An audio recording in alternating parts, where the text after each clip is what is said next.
Hello नमस्कार साथियों, स्वागत है आप सभी का आपके अपने परिवार स्टडी शाला 2.0 में। उम्मीद करता हूं कि आप सभी स्वस्थ होंगे। वैसे अच्छे तो नहीं हैं, क्योंकि अभी जो है आगरा में शिक्षा मंत्री जी का कुछ बयान आया है, जिसे लेकर के हर कोई अभ्यर्थी जो शिक्षक भर्ती की तैयारी कर रहा है वो एकदम परेशान हो गया है। ठीक है, तो आज कुछ पहलुओं पे हम चर्चा करने वाले हैं उसी पे। अभी कल ही मैंने एक वीडियो बनाई थी कि आपको किस तरीके से आगे काम करना चाहिए, आपको तैयारी कैसे करनी चाहिए, और ये अगले ही पल ये ऐसा बयान दे देते हैं कि फिर वो सारी चीजें धरी की धरी रह जाती हैं, है ना। एक समय ऐसा आ जाता है ना, इतने लंबे समय से आप तैयारी कर रहे हैं तो कभी कभी ऐसा होता है जैसे एक अधिगम पठार आ जाता है, फिर वैसी ही चीजें हो जाती हैं कि सब एकदम एक जैसा ही दिखता है। कुछ अच्छी न्यूज आए या बुरी न्यूज आए, सब एक जैसा दिखने लगता है। तो कल भी कुछ ऐसी न्यूज आ गई है जिसे सुन करके सबका मन थोड़ा बहुत आहत हो ही गया है। ठीक है, तो आज की वीडियो में हम लोग थोड़ा सा कोशिश करेंगे उस चीजों को समझने की, और आगे कैसे क्या करना चाहिए उस पे हम लोग थोड़ा सा फोकस करेंगे। ठीक है, देखिए शिक्षक छात्र अनुपात बराबर की बात फिर से आ गई। कैसे आई? डायरेक्ट उन्होंने नहीं बोला है मंत्री जी ने, लेकिन फिर भी ये बात आ ही गई है। कैसे जो है शिक्षकों की कमी को ये पूरा कर रहे हैं उस पे भी हम लोग देख लेते हैं एक बार। ठीक है, देखिए इन्होंने कल की जो अपना बयान दिया है उसमें, तो वहां पर इन्होंने कहा कि हमारे पास शिक्षक पर्याप्त हैं। ठीक है, कैसे पर्याप्त हो गए? क्योंकि स्कूल तो बंद कर ही रहे हैं ये, है ना। और ये कह रहे हैं हम समायोजन करके जो है अध्यापकों की संख्या हम बराबर कर रहे हैं हर स्कूल में। तो समायोजन अभी सालों तक ऐसे चलता रहेगा, चल रहा है और चलता ही रहेगा, ये कभी पूरा ही नहीं हो पाएगा। क्यों? क्योंकि ऐसी ऐसी नीतियां बन जाती हैं कि लोग कोर्ट में पहुंच जाते हैं, ये पूरा नहीं हो रहा है। और विद्यालय में अध्यापकों की कमी बराबर बनी हुई है। अब एक चीज आप समझिए, चलिए एक एक चीज पे हम चर्चा करते हैं। सबसे पहले तो यह है कि शिक्षा मंत्री जी जो हमारे हैं, इनका बयान अभी क्या आया कि हमारे पास जो टीचर हैं वो पर्याप्त हैं। ठीक है, शिक्षक जो है वो पर्याप्त हैं। अगर जहां जिन विद्यालयों में शिक्षकों की कमी है तो उन्हें हम कैसे पूरा करेंगे? समायोजन करके पूरा कर दे रहे हैं, पहली चीज। अब यहां पर बात यह आ जाती है भाई, अगर किसी विद्यालय में 5 अध्यापक नहीं है तो जाहिर सी बात है कि वहां पर अध्यापकों की कमी है, क्योंकि 5 क्लास पढ़ाने के लिए 5 अध्यापक तो जरूरी होते ही हैं। अब इनका मानना यह है कि पहले आप बच्चे पकड़ के ले आओ, फिर हम आपको सुविधा देंगे। अरे भाई, पहले आप सुविधा दीजिए तब तो बच्चे आएंगे। हर कोई चाहता है कि उनके बच्चे अच्छी जगह पे पढ़ें, जहां सुविधाएं हों, अध्यापक पूरे हों। लेकिन आप एक विद्यालय में क्या करेंगे? छात्र संख्या के हिसाब से 70 बच्चे हैं तो आपको 3 अध्यापक दे देंगे। भाई 3 अध्यापक 5 क्लास कैसे पढ़ा लेंगे? कुछ तो प्रयोग कर लेना चाहिए ना। तो ये पता नहीं किस दुनिया से कहां से सब लोग आ गए हैं, कैसे काम करते हैं, कुछ समझ में नहीं आता है। तो शिक्षकों की कमी तो इतनी है ना कि अगर ये पूरा करें तो 1 लाख वैकेंसी देंगे तब जाके पूरी होंगी कमी। और दूसरी चीज ये है कि आप प्रशिक्षित शिक्षक रख रहे हैं, ठीक है, तो वहीं पे आप जो है शिक्षा मित्र बंधुओं को आप जोड़ रहे हैं एज ए टीचर, एकदम टीचर के रूप में आप काउंट करने लगे हैं। ये सारी चीजें जब आप समझेंगे तभी तो आप वैकेंसी दे पाएंगे। जब समझना नहीं चाहेंगे तो कहां से वैकेंसी आएगी? यहां पर बात है, मुख्यमंत्री जी हमारे बार बार कह रहे हैं कि आयोग बन गया, शिक्षा सेवा चयन आयोग बन गया है, अब जो है शिक्षकों की भर्ती की जाएगी, 80,000 शिक्षकों की भर्ती होगी। भैया यहां पे ये कह रहे हैं शिक्षक भर्ती हम करेंगे, ये कह रहे हैं कि हमारे पास शिक्षकों की कमी ही नहीं है। तो पहले तो समझ लेना चाहिए एक दूसरे से, है ना। हाँ, ये अलग बात है कि अगर मुख्यमंत्री जी चाहेंगे तो इनको जो है शिक्षकों की कमी होने लगेगी, है ना। और ये चाहेंगे कब? जब आप चाहेंगे तब ये चाहेंगे। अब आप कैसे चाहेंगे, कहां चाहेंगे, ये आपको पता है। ठीक है, जैसे 6 साल आपने दे रखा है और नौकरी अभी तक नहीं मिल पाई है। अगर आप केवल टीचर वैकेंसी के लिए जुड़े हैं तो 6 साल आपने बर्बाद किए ही हैं, तो 1-2 साल और सही। अगर कुछ नहीं मिल रहा है तो 1-2 साल और सही देख लिया जाएगा, है ना।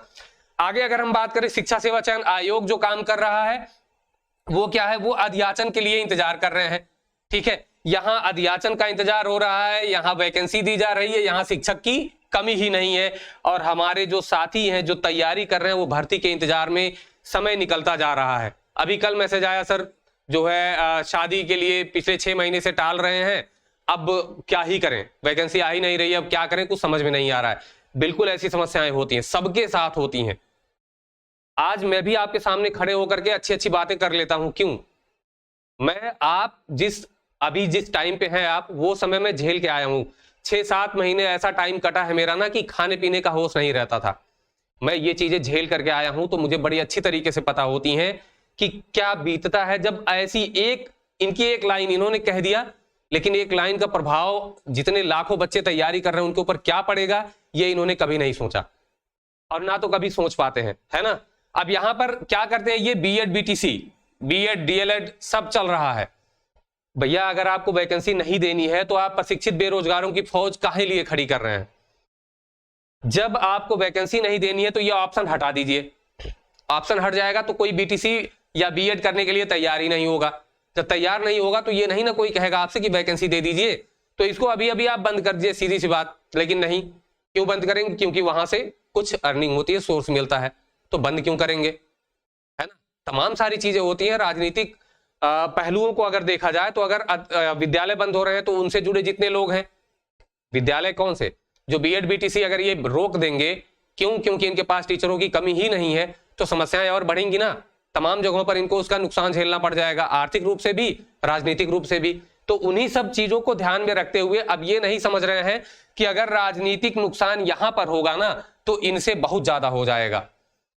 तो मैं आपको भड़काना नहीं चाह रहा हूं, लेकिन मैं इन चीजों से परिचय एक बार कराना चाह रहा हूं, याद दिलाना चाह रहा हूं कि आप क्या हैं, ठीक है। अब आगे अगर हम बात करें, देखिए आप लोगों का, तमाम लोगों का कमेंट आता है कि वीडियो बनाना शुरू कर देते हैं, ये कर देते हैं, वो कर देते हैं। तो आप मेरी वीडियो में कहीं ये नहीं पाएंगे कि मैं आपसे ये कह रहा हूं कि आप मेरा बैच खरीद लीजिए, मेरा कोर्स ले लीजिए। मैं तो जितनी भी चीजें देता हूं सब यूट्यूब पे ही एकदम फ्री में ही आपको रहती हैं, ठीक है। और कभी भी मिस गाइड करने की कोशिश यहां पर बिल्कुल नहीं रहती है। अब यहां पर बात यह आ रही है ना कि छात्र संख्या के हिसाब से ये स्कूल भी बंद कर रहे हैं, स्कूल बंद कर रहे हैं। तो देखते हैं स्कूल बंद जो हो रहा है, देखिए मैं यहां पे जो भी बातें कहता हूं ना, कई सारी चीजें वहां पर पीछे भी रहती हैं। मैं आप लोगों के लिए यहाँ इस मंच पे खड़े होके इतना बोल रहा हूं, आप अगर देखेंगे ना तो इस तरीके से कोई आपका, भले मैं आपके साथ धरने में नहीं खड़ा हो पाता हूं, उसके कई सारे कारण हो जाते हैं, लेकिन फिर भी यहां से जितना सपोर्ट होता है मैं आप लोगों का हर तरीके से सपोर्ट कर रहा हूं, या हमेशा करता भी रहा हूं, ठीक है। तो यहां पे ये बात बिल्कुल नहीं आनी चाहिए कि आप जो है अब नौकरी मिल गई है तो ऐसे बात कर रहे हैं, वैसे बात कर रहे हैं। मैं जब भी कोई चीज आपको बताता हूं, समझाता हूं, तो मैं अपने आप को छोटा भाई समझ के या बड़ा भाई, जो भी आप मुझे समझ रहे हो, उस तरीके से मैं आपको समझाने की कोशिश करता हूं। और आगे ये भी सजेशन रहता है कि आपको क्या काम करना चाहिए कि आगे आपका नुकसान ना हो, आपको उसका फायदा ही मिले, आपका समय जो है ना बेकार जाए, ठीक है। यहां पर देखिए स्कूल बंद हो रहे हैं, इसका भी एक कारण पड़ेगा कि स्कूल जब बंद होंगे तो अध्यापकों की कमी जाहिर सी बात है वहां पर नहीं होगी, है ना। अब स्कूल बंद होने का सबसे बड़ा रीजन ये है कि छात्र संख्या कितनी हो रही है, 50 से जो है कम हो जा रही है जिन स्कूलों में। अब भाई यहां पर देखिए कहीं कहीं 50 से कम है तो कहीं एडमिशन फुल हो जा रहे हैं। प्राथमिक विद्यालयों की ये हालत है कि कहीं कहीं एडमिशन इतने हो जा रहे हैं कि उनको बंद करने पड़ते हैं। ये भी तो स्कूल हैं भाई, कहीं 50 भी नहीं पूरे हो रहे हैं, तो उसके भी तो कुछ कारण हो सकते हैं। जहां पर आप देखेंगे कि एडमिशन फुल हो गया है ना, वहां पर शिक्षकों की कमी। मेरे ही बगल में एक स्कूल है जहां लगभग 20 से 25 अध्यापक हैं और 800-900 बच्चे हैं। कंपोजिट स्कूल है, 1 से 8 तक का, 8 से 900 बच्चे हैं। तो आप सोच सकते हैं कि प्राथमिक विद्यालय ही वो भी है, ऐसी बात नहीं है, सरकारी ही है, लेकिन फिर भी छात्र संख्या है ना अच्छी खासी। तो उसके कुछ कारण है। पहली चीज तो ये है कि जब सरकार सुविधाएं देगी और शिक्षकों की कमी नहीं रहेगी तो जाहिर सी बात है कि वहां के जो गार्जियंस होंगे ना, उनको भी विश्वास पैदा होगा कि हाँ यहाँ पर सारी व्यवस्थाएं हैं, अध्यापक हैं, तो पढ़ाई हो रही है। और यहाँ पर गार्जियंस की भी कमी आ जाती है कि यदि स्कूल में अध्यापक भी हैं, पढ़ाई कम हो रही है, तो उसका कारण एक होता है कि जब आप किसी से सवाल नहीं करेंगे तो बिल्कुल उसका परिणाम आपको ऐसा ही देखने को मिलेगा।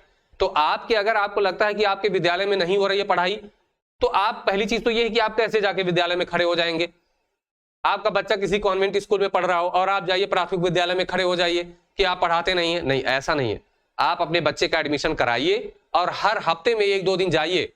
आप घर पे कॉपी चेक करिए अपने बच्चों की, हर हफ्ते जाइए, तो आपको खुद ही दिखेगा कि उसका प्रभाव दिखना शुरू हो गया है। मैं भी एक अध्यापक हूं, मैं भी अपने बच्चों को पढ़ाता हूं। आप ये कतई मत सोचिएगा कि मैं इस मंच पर हूं तो मैं वहां बेईमानी करता हूं, ठीक है। मैं यहां पर एकदम खड़े होकर इस मंच पे इसलिए बोल पा रहा हूं क्योंकि मैं वहां बेईमानी नहीं करता हूं। यहां कभी कभी आपकी क्लास डिसकंटिन्यू हो जाती है, उसका कारण यही है कि मैं पूरी मेहनत वहां भी करता हूं, यहां भी करता हूं। कभी कभी ऐसा हो जाता है कि यहां रोकना पड़ जाता है, ठीक है। तो आप बिल्कुल उस चीज को समझिए, ठीक है। दूसरी चीज ये है कि सरकार खुद ही प्राइवेट करने के लिए योजनाएं चला रही है। कुछ योजनाएं ऐसी चल रही है जिसमें सरकार कह रही है कि अपने बच्चों का एडमिशन कराइए, एग्जाम दिलाइए, एंट्रेंस जो है उसमें प्राइवेट स्कूलों में एडमिशन करा लीजिए, फीस हम देंगे। ऐसी भी तो योजनाएं चल रही है सरकार की। तो इस योजना को अगर आप बंद नहीं करेंगे तो जाहिर सी बात है, आप खुद ही बता रहे हैं कि प्राइवेट अच्छा है, जाइए जाइए प्राइवेट अच्छा है, आप ये चाह ही नहीं रहे। आप अपने अध्यापकों, अपने विद्यालयों के ऊपर विश्वास पहले खुद तो दिखाइए, फिर आगे बात हो पाएगी उस पर। दूसरी चीज ये है कि विश्वास में कमी है भाई, गार्जियंस के विश्वास में भी कमी है। इसका कारण है, ठीक है, आप अपने आसपास में देखते भी होंगे। तो उसी के लिए मैंने बताया कि आप जो है अगर अपने बच्चों का एडमिशन कराएंगे और वहां पे जाएंगे तो बिल्कुल जाहिर सी बात है कि वहां पे गुणवत्ता भी बढ़ेगी और आपके बच्चों को वहां पढ़ने का अच्छे से मौका भी मिलेगा। तो पहले आप उस तरीके का काम करेंगे तभी तो आप कह पाएंगे, तभी तो आप चीजों को वहां पर रख पाएंगे। तो आपको भी ऐसे काम करने ही पड़ेंगे, ठीक है। अब मैं सारी चीजें नहीं कह सकता यहां पर, लेकिन फिर भी विश्वास में कमी आने के बहुत से ऐसे कारण हैं जो यहां नहीं कहा जा सकता, ठीक है। तो इन सब चीजों को अगर सुधारना है तो आपको भी उसमें लगना पड़ेगा।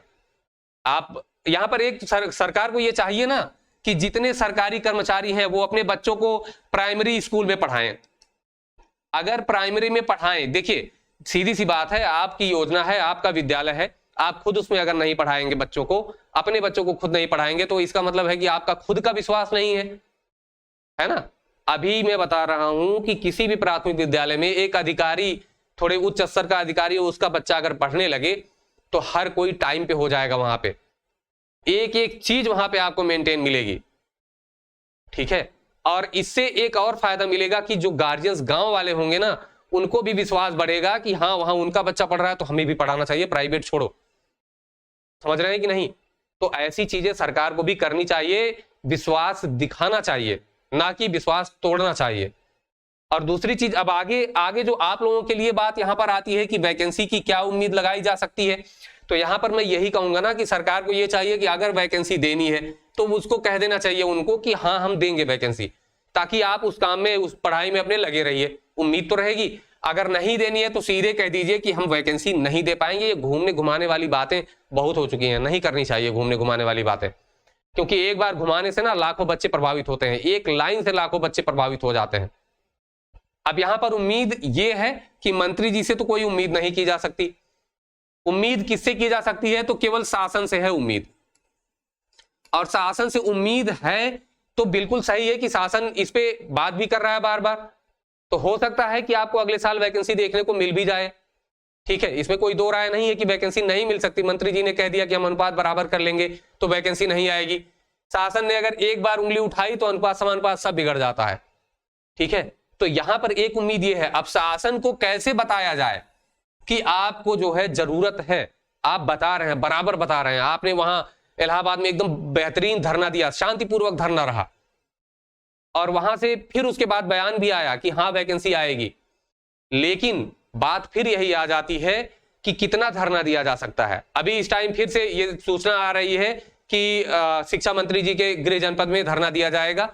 लेकिन मैं फिर आपसे कहूंगा कि ठीक है, ये ठीक है, लेकिन आपका धरना शांतिपूर्वक होना चाहिए। आप उसे दूसरी दिशा में मत मोड़िएगा, ठीक है। धरना नहीं, अगर आंदोलन की तरह उसको आप ट्रीट करेंगे तो वो ज्यादा कारगर होगा। जैसे इतना समय बीता वैसे थोड़ा समय और लगेगा, लेकिन आपको वैकेंसी देखने को जरूर मिल जाएगी।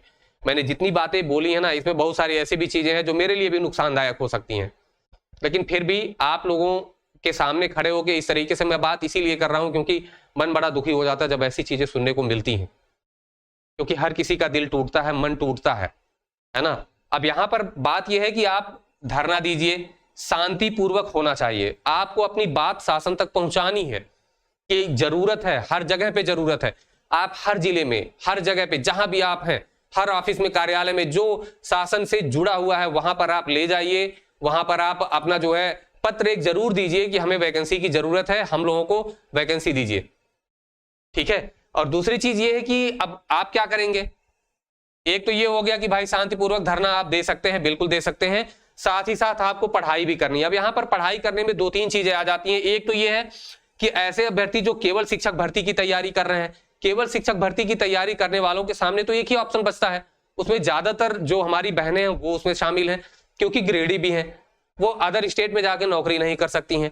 या कुछ ऐसे भी हमारे साथी हैं जिनकी जो है शुरू से शिक्षा यही रही है कि हमें टीचर बनना है, तो उन्होंने उसी के हिसाब से तैयारी की है, तो उनके लिए तो यही ऑप्शन बचता है। तो उनके लिए भी मैं यही बोलूंगा कि यदि आपको आर्थिक रूप से कोई समस्या है, पहली चीज, अगर आर्थिक रूप से कोई समस्या है तो आप कहीं जाकर के अपना काम कर सकते हैं, लेकिन आपको डेली 2 से 3 घंटे 4 घंटे जो भी आपको समय मिलता है, आपको तब भी पढ़ते रहना चाहिए। क्यों? क्योंकि उम्मीदें एकदम से नहीं छोड़ी जा सकती कि आएगी ही नहीं वैकेंसी। चुनाव आने वाला है, क्योंकि अभी आपने देखा यहां पर लोकसभा चुनाव में उत्तर प्रदेश की हालत थोड़ा ठीक नहीं रही वर्तमान सरकार के हिसाब से देखा जाए तो हो सकता है आपके इस चुनाव से पहले कुछ ना कुछ अच्छी सूचना देखने को मिल जाए। फिलहाल 2022 में भी यही उम्मीद लगाई जा रही थी, नहीं मिली थी। मैं आपको डिमोटिवेट नहीं कर रहा हूं, यहां पर मैं आपको यह बता रहा हूं कि आप अपनी उम्मीद थोड़ा बहुत रखते चलिए और अपनी तैयारी को आगे बढ़ाते चलिए। यदि आर्थिक रूप से आप परेशान हैं और शिक्षक भर्ती में ही केवल जाना है आपको, तो आप 3-4 घंटे पढ़िए। कोई काम अगर आप करना चाहते हैं तो वो कर सकते हैं, बिल्कुल कर सकते हैं।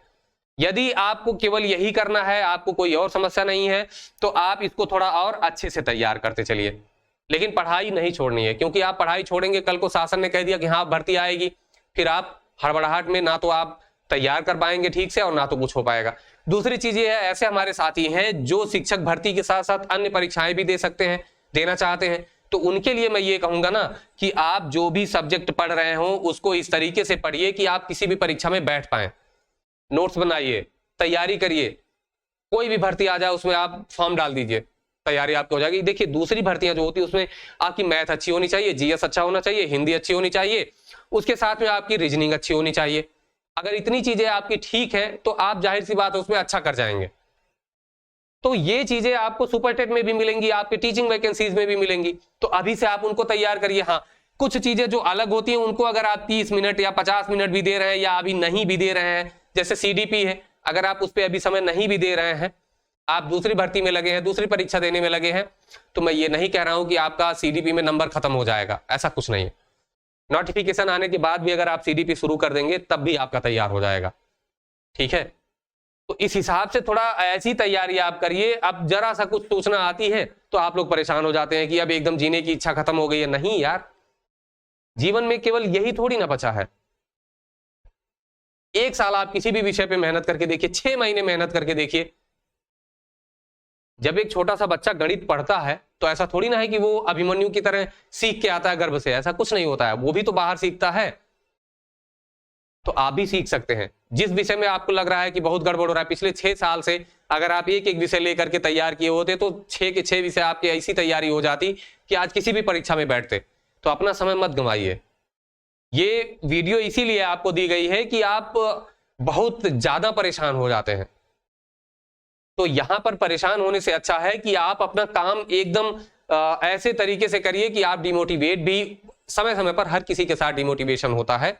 हम लोग नौकरी कर रहे हैं, हम लोगों के साथ भी डिमोटिवेशन होता है। स्कूल में पढ़ाते हैं, बच्चों को नहीं समझ में आया, कुछ बच्चे समझे कुछ नहीं समझ पाए, वहां भी डिमोटिवेट होते हैं, यार क्या है, कहाँ क्या कर रहे हैं। फिर मन में आता है कि चलो फिर से तैयार कराते हैं इनको, समझ रहे हैं। तो आपको भी यही चाहिए कि आप लगे रहिए, चलते रहिए, काम आगे बढ़ाते रहिए, और दूसरी वैकेंसीज पर भी अगर कुछ मौका मिल जाता है तो फोकस करते चलिए। कहीं भी नौकरी मिल जाए आप करिए, जब यहां पर आ जाएगी तो यहां आ सकते हैं, आप यहां भी दे सकते हैं परीक्षा, ठीक है। मैं मानता हूं कि कहना आसान है कि साथ में तैयारी करते रहिए, लेकिन नामुमकिन तो कुछ भी नहीं है, और आप लोगों के लिए तो बिल्कुल भी नामुमकिन नहीं है। वीडियो लंबी होती जा रही है, क्यों? क्योंकि भावनाएं इतनी है ना कि अगर मैं आपसे बात करूं इस तरीके से तो घंटों बीत जाएंगे, और अगर देखें तो बहुत एकदम बेसिक स्तर से मैं इन सब चीजों को समझ सकता हूं, क्योंकि मैं ये सारी चीजें झेल करके आया हूं, ठीक है। अभी आप लोगों के कमेंट्स आएंगे, ढेर सारे कमेंट्स उसमें आते हैं, तमाम ऐसे आते हैं। अभी कल में देखा कि आप लोगों ने जिंदा रखा है सुपर टेट को, नहीं तो जो है सुपर टेट की कहीं चर्चा नहीं हो रही है। भाई मैं बिल्कुल मान रहा हूं, क्योंकि उम्मीदें कभी छोड़ी नहीं जा सकती, और मैं ये नहीं कह रहा हूं कि केवल इसी के सहारे आप रहिए, इसी पे जिंदा रहिए, नहीं। आपके सामने ढेर सारे ऑप्शन रहेंगे। अगर टीचिंग में ही आप जाना चाह रहे हैं तो आपके सामने तब भी अदर स्टेट में ऑप्शन है, सेंट्रल में ऑप्शन है, कई सारे ऑप्शन है। जब से आप तैयारी कर रहे हैं तब से केबीएस की वैकेंसी हो चुकी, बिहार में वैकेंसी हो चुकी है, आपका जो है DSSB की वैकेंसी, वहां भी आपको मौका मिल सकता है। तमाम जगहों पे आपको मौका मिलने की संभावनाएं हैं। तो आप एक जगह के भरोसे कभी मत रहा करिए, मल्टी डायमेंशनल तैयारी करिए। भले ही मैं भी पढ़ा रहा हूं, मैं सुपर टेट के लिए भी पढ़ा रहा हूं, आप उनको देखते चलिए, साथ में 1 घंटे 2 घंटे समय दीजिए केवल सुपरटेट पे, तब भी कोई दिक्कत नहीं है। एक दिन में आपको 6 से 7 घंटे पढ़ने की सलाह दी जाती है कि रेगुलर पढ़िए जब तक वैकेंसी आपको नहीं दिख रही है। तो आप अगर कहीं नौकरी करना चाह रहे हैं या कुछ भी कर रहे हैं, आपको कम समय मिल रहा है, तो आप 2 से 3 घंटे पढ़िए। आप 6 महीने पढ़ेंगे तब भी 3 महीने के बराबर तो बनेगा आपका। तो इस तरीके से आपको काम करने की जरूरत है। बिल्कुल छोड़ देना, एकदम से छोड़ देना, ये कहीं जो है जायज नहीं है। तो मैं यही कहूंगा कि आप अपनी तैयारी को बढ़ाते चलिए, किसी के बहकावे में मत आइए कि एकदम आप तैयारी छोड़ दीजिए, नहीं, अपनी पढ़ाई आगे कंटिन्यू करते चलिए। बस उसको ऐसा बनाइए कि आप कहीं और भी बैठ पाइए, आप किसी और भी परीक्षा में शामिल हो पाइए। ठीक है, तो चलिए फिर मिलेंगे, आपको क्लास भी मिलती रहेंगी। अगर आप तैयारी करना चाहते हैं तो आप धीरे धीरे यहाँ से तैयारी करते रहिए, और मैं कोशिश करूंगा कि आपको जो भी क्लास दी जाए वो ऐसी हो कि आपकी तैयारी एकदम बेहतर तरीके से आगे बढ़ सके। ठीक है, तो चलिए फिर मिलेंगे नेक्स्ट क्लास में, तब तक के लिए नमस्कार, धन्यवाद, जय हिंद।